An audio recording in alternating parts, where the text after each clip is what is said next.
What's going on, y'all? My name is Tommy. Welcome back to the channel.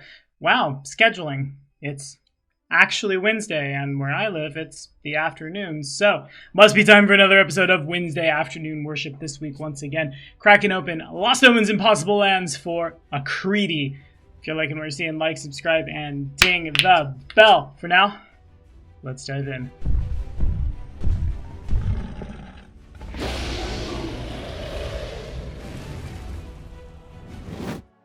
Okie dokie. So, fun fact on planet Earth, Aakriti is an Indian name, which means shape, form, figure, appearance. Or at least that's what all the baby sites tell me when I double check to make sure this wasn't a deity in Oney on a quick Google search. I may be all wise and all knowing about old games, but things slip the cracks, what can I say? Nope, this is a brand new one for Pathfinder 2nd Edition. One that scholars aren't exactly sure where came into existence. Most folks think that Aakriti themselves is the baby form of a primordial deity that took damage somewhere in their chrysalis stage, and not to DBZ it too hard, but never reached their final form. Aakriti the Ever-Shifting represents the evolving, constant nature of life, the potential of the unknown, the literal flexibility of changes throughout life. Because at our most broken down, we are the most open to the most primordial change, right?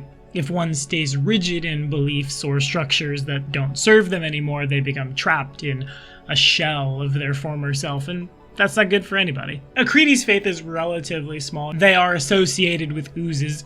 As an ooze, they are constantly shifting from crawling larva to pupa to butterfly to back again. So they're relatively common in ooze-infested places. You should put this deity in the Slithering if you run the Slithering. They would super fit, especially for Keybway after the fact. More on that in a second. Aakriti is true neutral. Their allowed follower alignments are lawful neutral, chaotic neutral, neutral good, and chaotic good. Yeah, it makes sense. The freedom alignment would be tied into the ever-shifting. Their divine font may harm or heal. Their divine ability is Con or Cha.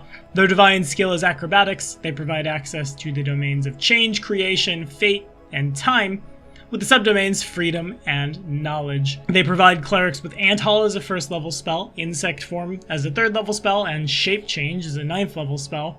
Their edicts create without reservation, help others unlock their true potential, and observe the mystery of life. Anathema to them is to fail to study a new creature if safely able, force a creature to live in the wrong body, or reject creatures or information due to bigoted or rigid beliefs, as Paizo continues to shout from the rafters translives. Literally one of the biggest enemies of the faith, those who would entrap creatures into a form unwillingly, whom Aakriti will sometimes intercede against. Yeah, no, we love to see that. Oh, yeah, favored weapon, the whip. Forgot to say that. That's important. Time has come along. Humus whip it. Should an Aakritan cleric cast Avatar, they gain a speed of 70 feet. They ignore a difficult and greater difficult terrain. They become immune to immobilized. No fly speed. Huh. They get a Tendril Whip melee attack with Disarm, Finesse, and Non-Lethal, a reach of 20 feet, and Trip that does 6d4 plus 6 slashing, and a Thorns ranged attack out to 100 feet that does 6d6 piercing. So, okay, though this be a very new deity off the very top of my head, I can think of a lot of really cool places where you can insert Aakriti into your campaigns. Keybway is one of them. Spoiler for the Slithering inbound, you have been warned. At the end, there's a large portion of the population who are still oozy. This is literally where the Oozemorph archetype came from. There are a lot of people who are literally learning to live under new circumstances of their life post the Slithering, and a deity who's all about discovering new life, unlocking your potential, embracing change, growing into a form when things seem their worst. Yeah, no, I can definitely see the faithful of Aakriti finding a lot of home in a place like that. Also, when I think a deity that took damage in their chrysalis state, the amount of pure cosmic chaos that must have caused, right?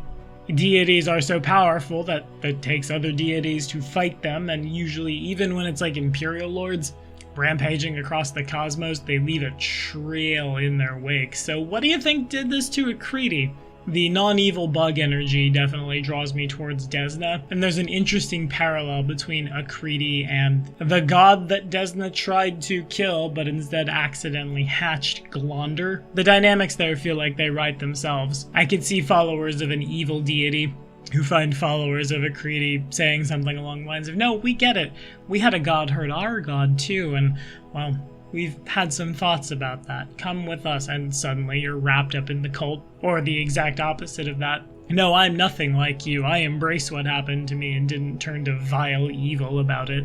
And I will continue to embrace the changes in me as they come, even when they're painful, because truly that is the more brave thing to do. Then take all of that interesting, ethical discussion and tie it to a very alien deity. A deity which is constantly changing. A being that I super like that exists, because I like oozes a lot, but they're often so associated with AD&D dungeon traps or demon lords and shit.